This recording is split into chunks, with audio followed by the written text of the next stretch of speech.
Good morning everyone. আমাৰ এই day Assam চেনেলটোলৈ আপোনালোকক আকৌ এবাৰ স্বাগতম জনাইছোঁ। আজি আমি ডে 4ৰ যিটো কুৱেশ্যন আছিল তাৰে সলিউশ্যনটো লৈ আহিছিলোঁ। আমি ডে 1ৰ পৰা এক্সেলৰ কুৱেশ্যন ডিছকাছ কৰি আছোঁ। তাতে আমি বিভিন্ন ফাংচনৰ কথা ডিছকাছ কৰিছোঁ, প্লাছ প্ৰিণ্ট ৰেডি কেনেকৈ কৰিব লাগে ফাইলটো, সেইখিনি বিষয়ে ডিছকাছ কৰিছোঁ। যিসকলে চোৱা নাই আগৰ ভিডিঅ'খিনি চাই ল'ব, আৰু আপোনালোকে যদি আমাৰ চেনেলটো ছাবস্ক্ৰাইব কৰা নাই কাইণ্ডলি ছাবস্ক্ৰাইব কৰি দিব। আমি এনেকুৱাই ভাল ভাল কণ্টেণ্ট দি থাকিম। আহক আমি আজিৰ কুৱেশ্যনটোলৈ চাওঁ, ডে 4ৰ কুৱেশ্যনটো। কুৱেশ্যনটো এক্সেলৰ ওপৰতে হয়। ইয়াতে আমাৰ টেবুল এটা আছে। টেবুলটোত আমাৰ কেইটামান আমি স্পেচিয়েল কুৱেশ্যন দিছোঁ। হাইপাৰ লিংকটো আপোনালোকক দিছোঁ। চাব টোটেল ওলোৱা, V lookup, H lookup, pivot table, তেনেকৈ আছে। আৰু আপোনালোকৰ হেডাৰ পেজটো যিটো আছে, হেডাৰত অকণমান এডিট কৰিবলৈ মানে দিছিলোঁ। এইখিনিয়ে বস্তু আৰু বাকীটো মই আপোনালোকক কৈছোঁৱেই যে প্ৰিণ্ট আউটৰ কাৰণে আপোনালোকে ৰেডি কৰি দি আহিব। যদি আপোনালোকে এক্সামত নিজে কৰিবলগীয়াও নহয়, পিছত যাতে যিয়ে প্ৰিণ্ট আউটখিনি কৰি উলিয়াই তেওঁলোকৰ যাতে অসুবিধা নহয়। আমি আগৰ ভিডিঅ'খিনি এইবিলাক ডিছকাছ কৰিছোঁৱে, আগৰ ভিডিঅ'বোৰ চালে আপোনালোকে পাই যাব এইবিলাক বস্তু। আৰু এটা ভিডিঅ' আমি আনিম য'ত যোৱাবাৰ ADR স্কিল টেষ্টত যিবিলাক প্ৰব্লেম আপোনালোকে পাইছিলে, যেনেকুৱা ছিষ্টেমবোৰ শ্বাটডাউন হৈ যায়,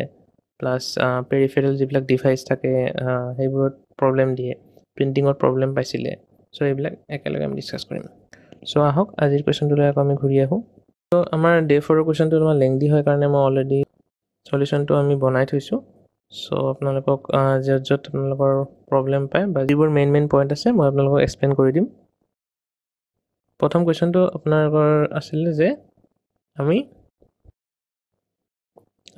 যিটো এইটো গুৱাহাটী মেডিকেল কলেজ হস্পিটেল, তাৰমানে আমাৰ যিটো টেবুল হেডিংটোত আমাৰ হাইপাৰ লিংক কৰিব লাগে। হাইপাৰ লিংকৰ কাৰণে আপোনালোকে ৰাইট ক্লিক কৰি ইয়াতো যাব পাৰে, লিংক বুলি থাকিব, বা আপোনালোকে ইনচাৰ্টত গৈও লিংক অপশ্যনটো পাই যাব। ইয়াতে দুটা অপশ্যন আছে। এটা হ'ল আমাৰ কিছুমান ফাইল, আমাৰ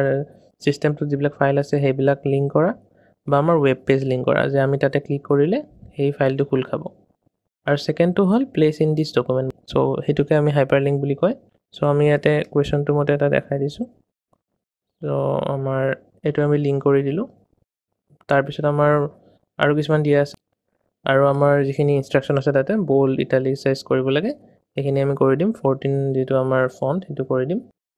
আমি তাৰ পিছৰটো চাম। পিছৰ কুৱেশ্যনটো হ'ল আমাৰ যে create the border only for the sales that have a solid line. ইয়াতে চাওক কুৱেশ্যনটোত আমাৰ যে এইখিনি আমাৰ নেম, আৰু এইখিনি আমাৰ ইমান মানে এইখিনি আমাৰ টেবুল নহয়। এইখিনি আমি ডটেড লাইন দিছোঁ, বা তাৰমানে এইখিনি আমাক টেবুল হিচাপে বৰ্ডাৰ হিচাপে নালাগে, আমাক অনলি এই টেবুলটো লাগে। চাওক এনেকৈ মই বনাই লৈছোঁ ইয়াতে, যে ইয়াতে এইখিনি আমাৰ বৰ্ডাৰ দিয়া নাই, ইয়াতে আমি বৰ্ডাৰ দি লৈছোঁ। এইটোৱে হয়। ইয়াৰ বাহিৰে আৰু এটা বস্তু চাওক, ইয়াতে আমাৰ ফিজৰ যিটো আমাৰ কলম আছে তাতে চাওক আমাৰ ইণ্ডেণ্টটো কম আছে। ইয়াতে আমি এই দুটা ইণ্ডেণ্টৰ অপশ্যন হয়, এইটো হ'ল ডিক্ৰিজ হ'ব, এইটো ইনক্ৰিজ হ'ব। আমি ৰাইট চাইডে অকণমান ইণ্ডেণ্টটো ইনক্ৰিজ কৰি যাতে দেখাত ধুনীয়া হয় অলপমান। চিমিলাৰলি ইয়াতে আৰু ইয়াতো আমি কৰি দিম।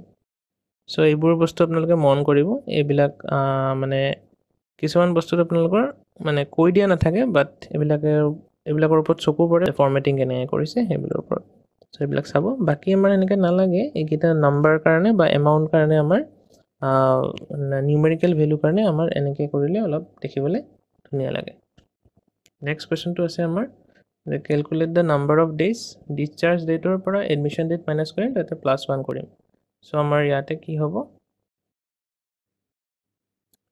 নাম্বাৰ অফ ডেজটো চাই লওক। ইয়াতে আমি এডমিশ্যন আৰু ডিছচাৰ্জৰ যিটো কলম আছে তাতে আমি ইয়াতে চাই ল'ম, ইয়াতে জেনেৰেল হৈ আছে নেকি। জেনেৰেল হৈ আছে যদি আমি স্পেচিফিকেলি ডেট এটা ফৰ্মেটত এইখিনিক লৈ যাম। প্ৰথমত আমি কি কৰিম, প্ৰথমে আমি চিলেক্ট কৰি ল'ম এই গোটেইখিনি। তাৰপিছত আমি ডেটৰ ফৰ্মেটত চিমিলাৰ ফৰ্মেটত দুটা আমাৰ কলম চিমিলাৰ ফৰ্মেটত থাকিব লাগিব, তেতিয়াহে গৈ আমাৰ কেলকুলেশ্যনটো মানে ইজি হ'ব কৰিবলৈ। আমি তেনেকৈ ইয়াতে আমি স্ক্ৰল কৰিলোঁ, ইয়াতে চাই লওক এনেকুৱা এইটো ফৰ্মেটত আমাক লাগে। এইটো ফৰ্মেটত দিলে গোটেইখিনি আপোনালোকৰ চিমিলাৰ ফৰ্মেটত আহিল। তেতিয়া আমি ইয়াত যদি ফৰ্মুলা ইউজ কৰোঁ যে F7 - E7, F7টো হ'ল এডমিশ্যনৰ কলমটো, ই হ'ল আপোনালোকৰ ডিছচাৰ্জৰ কলম,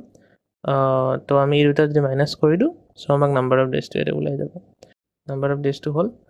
নেক্সট আহিল ৰুম ৰেণ্টটো আমাক দিয়া আছে যে যদি স্পেচিয়েল ৱাৰ্ড হয় 125 হ'ব জেনেৰেলৰ কাৰণে 50 rupees হ'ব চ' এইটো আমাৰ এদিনৰ দিয়া আছে এইটো মনত ৰাখিব যে এদিনৰ দিয়া আছে ৰুম ৰেণ্টটো আমাৰ পাৰ ডে হিচাপে কেলকুলেট হয় চ' যেতিয়া আমাৰ নাম্বাৰ অফ ডেজ দিয়া আছে এইটো যেতিয়া কৰিম তো এইটোৰ লগত মাল্টিপ্লাই হ'ব মাল্টিপ্লাই হৈ পেলাই এই ৰুম ৰেণ্টটো ওলাব আমাৰ যে যদি আমাৰ স্পেচিয়েল হয় তেতিয়াহ'লে 125 পাৰ ডে জেনেৰেল হ'লে 50 rupees পাৰ ডে চ' এইটো আমি ইয়াতে ফৰ্মুলা আকাৰে কেনেকৈ লিখিম চাই লওঁ যে আমাৰ আমি ইফ ফাংচনটো ইউজ কৰিম যদি আমাৰ ইয়াতে D7 মানে কি আমাৰ ৱাৰ্ড যদি আমাৰ স্পেচিয়েল হয় তেতিয়াহ'লে 125ক 125 মাল্টিপ্লাইড বাই G7 মানে ইয়াত যিটো ভেলু থাকে 125 মাইনাছ হ'ব মানে মাল্টিপ্লাই হ'ব আৰু যদি নহয় মানে ইফ ফাংচনটো আপুনি জানে যে আমি এটা ফলছ এটা আমি ট্ৰু দিওঁ তো ট্ৰু যদি হয় স্পেচিয়েল হয় তেতিয়া আমাৰ এইটো হ'ব আৰু নহ'লে আদাৰৱাইজ কি হ'ব 50 into G7 নেক্সট আহিল ফিজ আমাৰ কুৱেশ্যনত দিয়া আছে আৰু এমাউণ্টটোত আমি কি কৰিব লাগে প্লাছ কৰিব লাগে ৰুম ৰেণ্ট প্লাছ ফিজ চ' আমি এইখিনি প্লাছ কৰি দিম তাৰপিছত আমাৰ নেক্সট কুৱেশ্যন কি আছে sort the database in the ascending order of department and create a subtotal of the amount collected from each department in a different worksheet তো different worksheet কৈছে চ' আমি কি কৰিম এইটো কপি কৰি লৈ যাম চ' কপি কৰোঁতে আপোনালোকে যদি এনেকৈ বৰ্ডাৰ দি দিয়ে তেতিয়াহ'লে কণ্ট্ৰল A মাৰিলে আপোনালোকৰ গোটেইটো চিলেক্ট হ'ব আদাৰৱাইজ আপোনালোকে এনেকৈ চিলেক্ট কৰি দিব পাৰে কণ্ট্ৰল C কৰিলোঁ দেন আমাৰ ইয়াতে চাব sheet 1 আছে তো আমি sheet 2 এটা বনাই ল'ম sheetটোত গৈ পেলাই ইয়াতে আপোনালোকে ডাইৰেক্ট পেষ্ট কৰি নিদিব ডাইৰেক্ট পেষ্ট কৰিলে চব কি হয় এনেকৈ পেষ্ট হৈ গ'ল মানে প্ৰপাৰলি নহ'লে আকৌ আপোনালোকে এইখিনি ফৰ্মেটিং মিলাব লাগিব চ' তাৰ ঠাইত কি কৰিব আপোনালোকে চ' আমি ফাৰ্ষ্ট যিটো চেল আছে তাতে ক্লিক কৰি ৰাইট ক্লিক কৰি আমি ইয়াতে পেজ স্পেচিয়েল যাম পেজ স্পেচিয়েলৰ আপোনালোকৰ ফাংচন বহুত আছে চ' আমাৰ কাৰণে ইজি হৈ গ'ল চ' এতিয়া আমি কি কৰিম গোটেইখিনি ডাটা চিলেক্ট কৰিম ডাটা চিলেক্ট কৰি আমাৰ চৰ্ট কৰিবলৈ কাষ্টম চৰ্টত গ'লোঁ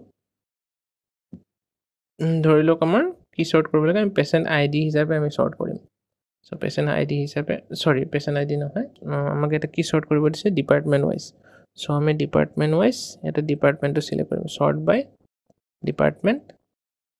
তাৰপিছত A to Z আমাক লাগে চ' আমি তেনেকৈ কৰি দিলোঁ চ' চাই লওক এয়াৰ আৰু I প্ৰথমতে এয়াৰখিনি একেলগে আহিল আৰু আইখিনি আহিল নোজখিনি একেলগে স্কিনখিনি একেলগে আমাক কুৱেশ্যনত দিছিলে কি যে এমাউণ্ট কালেক্টেডখিনি আমি কৰিব লাগে চ' চাই লওক আমি আইজৰ যিটো ডিপাৰ্টমেণ্ট আছে তাৰ পৰা আমি কিমান পাইছোঁ একচুৱেলি এইখিনি ENT হয় বাট আমি কুৱেশ্যনটো দিছোঁ এনেকৈ চ' আমি নোজৰ ডিপাৰ্টমেণ্টৰ পৰা কিমানখিনি পাইছোঁ এইখিনি বস্তু আমি কেলকুলেট কৰিব লাগে চ' সেইকাৰণে আমি এই ডিপাৰ্টমেণ্ট ৱাইজ আমি চিৰিয়েল কৰি ল'ম যাতে এইখিনি মানে প্লাছ কৰিব সুবিধা হয় তো তাৰপিছত আমি ছাবটোটেল ফাংচনটো ইউজ কৰিবলৈ কি কৰিম এইখিনি আমি চিলেক্ট কৰিলোঁ দেন আমি ডাটাত গ'লোঁ ডাটাত গৈ ছাবটোটেলত যাব ইয়াতে আপোনালোকে চিলেক্ট কৰি দিব যদি চাম নাথাকে চাম কৰি দিব কাৰণ আমাক প্লাছ কৰিব লাগে পেচেণ্ট আইডিটো আমি ডিপাৰ্টমেণ্ট কৰি ল'ম আমাক ডিপাৰ্টমেণ্ট ৱাইজে লাগে কেলকুলেশ্যনটো আৰু এমাউণ্ট লাগে আমাক চ' বাকীখিনি এনেকৈ থাকিলেও হ'ব চ' আমি কৰি দিলোঁ ইয়াতে আমাৰ এমাউণ্টখিনি ইয়াতে আহি গ'ল চ' সেইটোৱে আৰু ইয়াতে আপোনালোকে অকণমান ফৰ্মেটিঙো কৰি দিব তাৰপিছত আমাৰ আকৌ sheet 1লৈ ঘূৰি আহোঁ আমাৰ নেক্সট কুৱেশ্যনটোলৈ চাম নেক্সট কুৱেশ্যনটো আছে আমাৰ using VLOOKUP function find the department ৱেৰ the patient is treated on the basis of patient ID lookup value is patient ID আমি তাৰমানে লুকআপ ভেলুৰ মানে কি যে আমি পেচেণ্ট ID মাৰি দিম তেতিয়া বেলেগ পেচেণ্ট ID মাৰিলে তেওঁলোকৰ সেই যিটো পাৰ্টিকুলাৰ ডিটেইলছ সেইটো আমাৰ ওলাই থাকিব যে কোনটো ডিপাৰ্টমেণ্টত আছে পাৰ্টিকুলাৰ ডিটেইলছ সেইটো ওলাই থাকিব লাইক ইয়াতে আমি কি কৰিছোঁ পেচেণ্ট ID ডিপাৰ্টমেণ্ট মানে পেচেণ্ট ID যদি আমি চেঞ্জ কৰোঁ তেতিয়া ইয়াতে ডিপাৰ্টমেণ্ট কোনটো ডিপাৰ্টমেণ্টত আছে অমুক পেচেণ্টটো তেতিয়া ইয়াতে দেখাই দিব যদি আমি 6 মাৰোঁ তেতিয়া চাওক আইজ আছে তাৰমানে 6টো আমাৰ আইজত আছে হ'ল চ' তেনেকুৱা চ' VLOOKUPে কি কৰে আমাক যে ভাৰ্টিকেলি যিমান ডাটা আছে আমাৰ নৰ্মেলি ভাৰ্টিকেলিয়ে ডাটা বেছিকৈ থাকে যে আমাৰ ধৰি লওক ইয়াতে আমাৰ লাক্স অফ মানুহৰ ডাটা থাকিব তেনেকৈ ডাটাবোৰ চিৰিয়েল থাকিব তো VLOOKUPত আমি যে অমুক ভেলুটো ক'ত আছে ভাৰ্টিকেলি মানে বিচাৰিব যে ক'ত আছে ডাটাটো লাইক এইটোৰ এগেইনষ্টত যদি বিচাৰে ডিপাৰ্টমেণ্টৰ এগেইনষ্টত স্কিন এইটো পেচেণ্ট আই ডি স্কিনত আছে কোনটো ডিপাৰ্টমেণ্টৰ স্কিনত আছে তেনেকৈ যদি আমি এডমিশ্যন ৱাইজ চাওঁ এই অমুক পেচেণ্টটো এডমিশ্যন কিমান তাৰিখে লৈছিল তো ভি লুকআপে মানে সেইটো ফাংচন কৰে এনেকৈ আমি পেচেণ্ট ৱাইজ যে কাজল মাৰি দিম অমুকটো ওলাব অজয় মাৰি দিম ওলাব মাধুৰী মাৰি দিম ওলাব তেনেকুৱা যে ভাৰ্টিকেলে সেইটো বুজায় কিন্তু যদি হৰাইজেণ্টেল হয় তেতিয়া আমি ডিফাইন কৰি দিব লাগিব যে আমাক মাধুৰী ধৰি লওক ইয়াতে হৰাইজেণ্টেল ডাটা বহুত আছে ইয়াতে আপোনালোকৰ ধৰি লওক পেচেণ্ট আছে পেচেণ্টৰ আৰু বিভিন্ন ডিটেইলছ কি কি বেমাৰ আছে কি অমুক বেমাৰটো কিমান যিখিনি আমাৰ ভাইটেলছ আছে ধৰি লওক ব্লাড প্ৰেছাৰ বা এনেকৈ বিভিন্ন ধৰণৰ যদি আমাৰ ডাটাখিনি তেওঁৰ থাকে তো তেতিয়া আমি এনেকৈ ৰ'দ বিচাৰি যোৱাতকৈ আমি এইচ লুকআপ ফৰ্মুলাটো ইউজ কৰিম নৰ্মেলি আমাৰ ভি লুকআপত বেছি ইউজ হয় কাৰণ ডাটা আমাৰ ভাৰ্টিকেলি থাকে চ' এইচ লুকআপ কেতিয়া হ'ব যেতিয়া ধৰি লওক মাধুৰী ধৰি লওক আমাৰ কুৱেশ্যনত মাধুৰী দিয়া আছে তো মাধুৰীত আমাৰ যিকোনো ডাটা লাগে ধৰি লওক মাধুৰীৰ এমাউণ্টটো লাগে তেতিয়া আমি এইচ লুকআপ ইউজ কৰিম ডিপাৰ্টমেণ্ট লাগে তো কোনটো ডিপাৰ্টমেণ্ট আছে মাধুৰীৰ কিবা কোনটো ৱাৰ্ডত আছে লাগে চ' এইচ লুকআপে সেই পাৰ্টিকুলাৰ ৰ'টোৰ মানে কি আছে সেইখিনি ডিচাইড কৰিব চ' এতিয়া ফৰ্মুলাটো ভালকৈ বুজাই দিওঁ এইটো আমাৰ ভি লুকআপত আমাৰ প্ৰথম আমাৰ যদি ফৰ্মুলাটো চাওঁ আপোনালোকে চাব প্ৰথমত B20 যিটো আছে সেইটো হ'ল লুকআপ ভেলু ইয়াত লিখা আছে লুকআপ ভেলুটো আমাৰ কি হয় যে আমি লুকআপ ভেলুটো চেঞ্জ কৰিলে ইয়াত যদি বেলেগ ভেলু দিওঁ তে সি মানে আমাক ডাটা ৰিটাৰ্ণ বা ইনফৰমেশ্যন সেইটো মানে ৰিটাৰ্ণ দিব সেই ইয়াৰ ওপৰত বেছ কৰি দিব চ' আমি লুকআপ ভেলুটো ইয়াতে পেচেণ্ট আই ডি এটা যিকোনো পেচেণ্ট আই ডি ৰাখিছোঁ এইটো ডাইনামিক হ'ব ৰাখিছোঁ তাৰপিছত আমাৰ নেক্সট হ'ল যে টেবল এৰিয়াটো আমাৰ ক'ৰ পৰা ক'লৈকে আছে আমাৰ ক'ৰ পৰা আছে A5ৰ পৰা J16লৈকে আছে টেবুলটো এইটো ডিফাইন কৰিলোঁ জাষ্ট এনেকৈ আপোনালোকে ড্ৰেগ কৰি দিলে হ'ল ফৰ্মুলা ইউজ কৰিলে আপোনালোকে জানেই তাৰপিছত আমাৰ 3টো কিয় দিছোঁ আমাৰ যে আমাক ডিপাৰ্টমেণ্ট লাগে আমাক যদি ৱাৰ্ড লাগিল হয় আমি ইয়াতে 4 ডিফাইন কৰিলোঁ লাইক ধৰি লওক আমি যদি 4 দি দিওঁ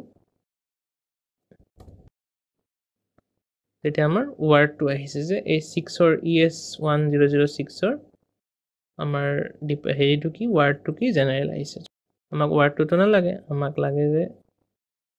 তেওঁৰ ডিপাৰ্টমেণ্ট কি চ' আমি ইয়াতে 3 দিম তাৰপিছত নেক্সটটো এইটো হ'ল আমাৰ কলম ইণ্ডেক্স মানে সেই যিটো আমাক ডাটা লাগে বা ইনফৰমেশ্যন লাগে সেইটো কোনটো কলমত মানে আছে সেইটো তাৰপিছত আমাৰ ৰেঞ্জ লুকআপত চাব মই লিখিয়ে থৈছোঁ অলৰেডি তলত যে ৰেঞ্জ লুকআপত কি হয় in lookup formula range lookup মানে 0 যদি হয় যে 0 লিখিলে আপোনালোকক একজেক্ট মেটচ দিব তো আমি 0 নৰ্মেলি ইউজ কৰোঁ আৰু 1 দিলে আমাক এপ্ৰক্সিমেট মেটচ এটা দিয়ে তো আমাক সেইকাৰণে তো সেইটো আমাৰ ডাঙৰ বেছি ডাটা থাকিলে ইউজ কৰোঁ চ' ইমান জানিব নালাগে আপোনালোকে এইখিনি নৰ্মেলিখিনি জানিলে হ'ল প্ৰথমত আমি ডিফাইন কৰিছোঁ যে আমাক লুকআপ ভেলু কি লাগে আমি পেচেণ্ট আই ডি আমাক মাৰিলে আমাৰ তাত তেওঁৰ ডিটেইলছটো লাগে তাৰপিছত আমি ক'ৰ পৰা ক'লৈকে আমাৰ ডাটা আছে ডাটাখিনি দিলোঁ তাৰপিছত দিলোঁ যে 3 মানে হ'ল ক'ত আমাৰ যিটো আমি লুকআপ ভেলু লাগে লুকআপ ভেলুৱে যিটো আমাৰ ডিফাইন কৰিব ডিপাৰ্টমেণ্ট ডিফাইন কৰিব ডিপাৰ্টমেণ্টটো আমাক দেখাব তো সেইটো লাগে আমাক সেইটো দিলোঁ এইটোক আমাৰ কলম ইণ্ডেক্স নম্বৰ বুলি ক'ব আৰু লাষ্টত আমাৰ ৰেঞ্জ লুকআপ যে আমাৰ 0 দিম 0 দিলে একজেক্ট ভেলু আমাকতো সেইটো ওলাই দিব অ'কে এতিয়া এইচ লুকআপত আহোঁ ভি লুকআপত যেনেকৈ কৰিলোঁ তেনেকৈ চিমিলাৰে হ'ব প্ৰথম আমাৰ লুকআপ ভেলু এটা থাকিব টেবুল এটা থাকিব তাতে আমাৰ কলম ইণ্ডেক্স নম্বৰ আছিল ইয়াতে ৰ' ইণ্ডেক্স নম্বৰ হ'ব তাৰপিছত ৰেঞ্জ লুকআপ হ'ব চ' প্ৰথমত আমি লুকআপ ভেলু দিছোঁ F19 মানে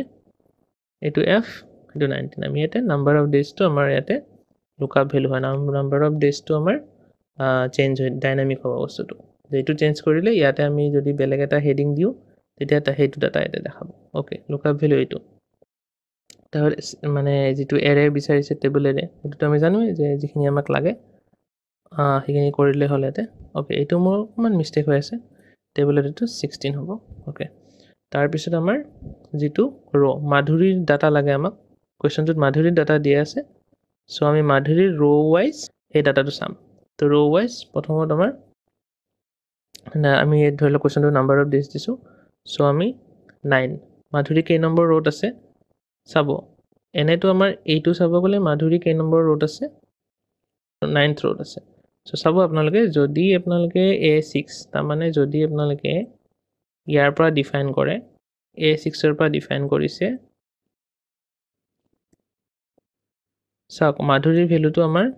ৰং হৈ আছে কাৰণ আমি এটা মিষ্টেক কৰিছোঁ কি আমি A6ৰ পৰা ডিফাইন কৰিছোঁ A6ৰ পৰা J16 ডিফাইন কৰিছোঁ এই A6ৰ পৰা J16ত মাধুৰীৰ ৰ'টো কিমান সেইটো বিচাৰিছে তো আমাৰ ইয়াতে 9 নহ'ব আমি A6ৰ পৰা কাউণ্ট কৰিম কেই নম্বৰত আছে 1 2 3 4 4থত আছে সো আমি ইয়াতে 4 দিম তেতিয়া আমাৰ 60 ৰিটাৰ্ণ দিব সিমিলাৰলি আমাক যদি বেলেগ কাৰোবাৰ লাগে ধৰি লওক মাধুৰীৰ যদি লওক বেলেগ কিবা এটা লাগে ডিপাৰ্টমেণ্ট লাগে ধৰি লওক মাধুৰী তো আমি ডিপাৰ্টমেণ্ট বুলি যেতিয়া লিখি দিম তেতিয়া নোজ আহি গ'ল আৰু আমাক ধৰি লওক ফিজ লাগে ফিজ মাৰিম ফিজটো ওলাই আহিব সো তেনেকৈ আমি যিহেতু যি মাৰোঁ সেইটো ওলাই আহিব আৰু যদি আমি এইটো চেঞ্জ কৰিব বিচাৰোঁ ধৰি লওক আমি মাধুৰী নালাগে আমি ধৰি লওক সঞ্জয়ৰ বিচাৰিছোঁ আমি কি কৰিম সঞ্জয় এনে লিখি ল'ম যাতে আমি ডিফাইন কৰিব পাৰোঁ এইটোৰ কাৰণে একো ভেলু চেঞ্জ নহয় আমি সঞ্জয়ৰ ইয়াতে ধৰি লওক নাম্বাৰ অফ ডেজ লাগে আমাক ইয়াতে আমাৰ সঞ্জয়ৰ কেই নম্বৰত আছে কাউণ্ট কৰক ইয়াতে 10 সো ইয়াতে আমি 10 বুলি দিম তেতিয়া সো 10 দিলে সঞ্জয়টো আহিছেনে 15 ডেজ আহি গ'ল সো বুজি পালে চাগে আপোনালোকে এইচ লুকআপটো দেন নেক্সটলৈ আহোঁ নেক্সট কুৱেশ্যনটো পিভট টেবল পিভট টেবল আপোনালোকে চাব যে আমাক কি লাগে ডিপাৰ্টমেণ্ট আৰু পেচেণ্ট লাগে সো আপোনালোকে এইটো পিভট টেবলটো ইমান টাফ নহয় আপোনালোকে পাৰিব পিভট টেবলটো প্ৰথমে আমি ডাটাখিনি সিলেক্ট কৰিলোঁ সিলেক্ট কৰি পেলাই আপোনালোকে ইনচাৰ্টত যাব ইনচাৰ্টত গৈ পিভট টেবলত যাব দেন আমি কুৱেশ্যনটো দিছিলোঁ যে এক্সিষ্টিং ৱৰ্কশ্বিটত লাগে এক্সিষ্টিং ৱৰ্কশ্বিট সিলেক্ট কৰিব সিলেক্ট কৰি পেলাই লোকেশ্যন তাৰমানে আপোনালোকৰ পিভট টেবলটো ক'ত লাগে তো আমি ইয়াতে সিলেক্ট কৰি দিম কৰি পেলাই যেতিয়া অ'কে কৰিম তেতিয়া আমাক এইখিনি সুধিব কি লাগে সো আমি কুৱেশ্যনত দিছিলোঁ যে ডিপাৰ্টমেণ্ট লাগে আৰু আমাক পেচেণ্ট আইডি লাগে সো এইখিনি কৰিলে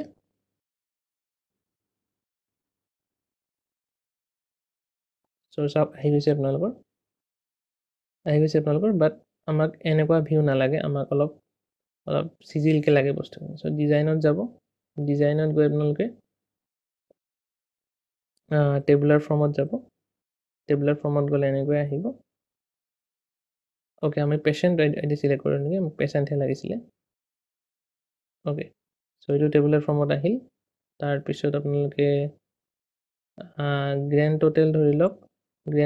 লওক আমাক নালাগে সো আমি অফ কৰি দিলোঁ এইটো অ'কে তাৰপিছত ছাব টোটেল আমাক নালাগে ছাব টোটেলটো আমি নোট শ্ব' কৰি দিলোঁ সো আমাৰ তেনেকৈ হৈ গ'ল তাৰপিছত বাকীখিনি আমি একো কৰা নাই বাকীখিনি আমি ইয়াতে দি লৈছোঁ বৰ্ডাৰ দি কলমটো আমি অলপমান ডাঙৰ কৰি দিছোঁ মানে এইখিনি দেখাত অলপ ভাল কৰিলে হ'ল আৰু এইখিনি বস্তুৱে তো এইটোৱে আমাৰ পিভট টেবলৰ মানে পাৰ্টটো হৈ গ'ল দেন আমাৰ নেক্সট কুৱেশ্যনটো আছে যে এইটো কামটো হোৱাৰ পিছত আমি কি কৰিব লাগে ৱৰ্কশ্বিটটো ADRE দি পেলাই এইখিনিতো আপোনালোকে পাৰিব ADRE ফাইলটোৰ নেমটো এনেকৈ ADRE আণ্ডাৰস্ক'ৰ ফল'ড বাই ৰোল নম্বৰ মানে এনেকৈ হ'ব ADRE আণ্ডাৰস্ক'ৰ 1101 4001 এনেকৈ ৰোল নম্বৰটো লিখিব সেইটো কৰিলে হ'ল তাৰপিছত also' after setting up the page save the Excel file in PDF with the same file name along with Excels তো আমি এইটো বনাই পেলাই কি কৰিব লাগে ছাপ'জ এইটো আছে আমাৰ আমি ছেভ কৰিব ফাইলত যাম দেন ছেভ এজত যাম ক'ত ছেভ কৰিব চিলেক্ট কৰি ল'ব ছাপ'জ মই ডেস্কটপত দিছোঁ চ' ইয়াতে আপোনালোকে PDF বুলি ফৰ্মেট পাই যাব PDF হিচাপে ছেভ কৰিব এইটো আপোনালোকৰ কুৱেশ্যনৰ হয়তো নাহিব পাৰে PDF কাৰণ কিছুমান পুৰণা ভাৰ্চনবিলাকত নাথাকে PDF অপশ্যনটো যি হওক যদি আপোনালোকে এনেকুৱা দিয়ে এনেকুৱা ছেভ কৰিব তাৰ বাদে আৰু কুৱেশ্যন আছিলে এটা যে আমাৰ কাৰেণ্ট ডেট টাইম এইখিনি আমাৰ এড কৰিব লাগে চ' আপোনালোকে ইয়াতে কি কৰিব ইনচাৰ্টত যাব ইনচাৰ্টত গৈ হেডাৰ এণ্ড ফুটাৰত গ'ল ত' ইয়াতে আপোনালোকে চ' ফাংচন ইউজ কৰিব আপোনালোকে নিজে লিখি নিদিব যে ফাইলটো ক'ত আছে আপোনালোকে চাই লওক ইয়াতে ফাইল পাথ বুলি থাকিব আমাৰ কোৱেশ্চনটোত কি আছিল insert a header for the page with file path on left hand corner so file পাথটো আমি কেনেকৈ কৰিম লিখিও দিব পাৰে এন লিখি পেলাই পাথ দেন ফাইল আদাৰৱাইজ ইয়াত ডাইৰেক্ট সিলেক্ট কৰিব পাৰে ফাইল পাথ বুলি কৰি পেলাই আপোনালোকে এড কৰি দিব পাৰে ফাইল পাথটো মানে এই আমি যেটো ফাইল এডিট কৰি আছো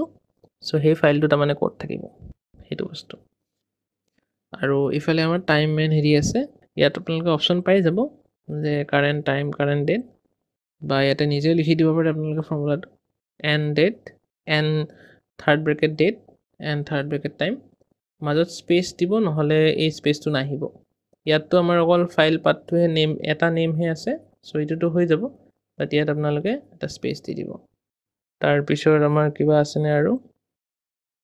এখিনি আপোনালোকে পাৰিব ensure that the file name with complete path current date and time are visible on the printout along with your roll number and name so আমাৰ roll number and name এখিনি আহি আছে নে আৰু এটা বস্তু আমি এড কৰিছো যে সিগনেচাৰটো আপোনালোকে হয়তো বহুতে কৰিব পৰা নাই সিগনেচাৰটো আমি ইনসাৰ্টতে পাই যাম সিগনেচাৰ লাইন সো ইয়াতে ধৰি লওক মই মোৰ নামটো লিখি দিছো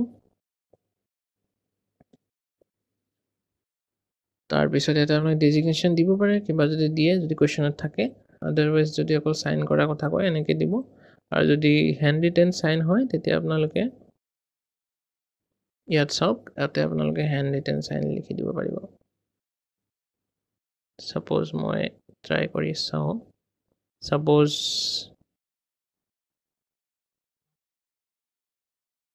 ইমান হয়তো কমপ্লিকেটেড নিদিয়ে বাট আপোনালোকে যদি দিয়ে তেতিয়া হলে যাতে কৰিব পাৰে তেকাৰণে মই দেখাই দিছো সো বাকি খিনি এনেকে কৰি দিলে হল এটা ক্ৰস চিনটো উলাই থাকিব কাৰণ এটো আপোনালোকৰ ভ্যালিড নহয় আমাৰ ভ্যালিড সিগনেচাৰ নহয় এই কাৰণে সো এটা প্ৰিন্ট প্ৰিভিউত গলে আমাৰ ঠিকে আছে এটা আহি আছে গুটেখিনি এখিনি এনসিওৰ হ'বই দিছিলে সো আমি কৰিলো সো এখিনি আছিল আজিৰ ভিডিওত আপোনালোকে পাৰে যদি আমাৰ ভিডিওৰ লিংকটো শেয়াৰ কৰি দিব and thanks for watching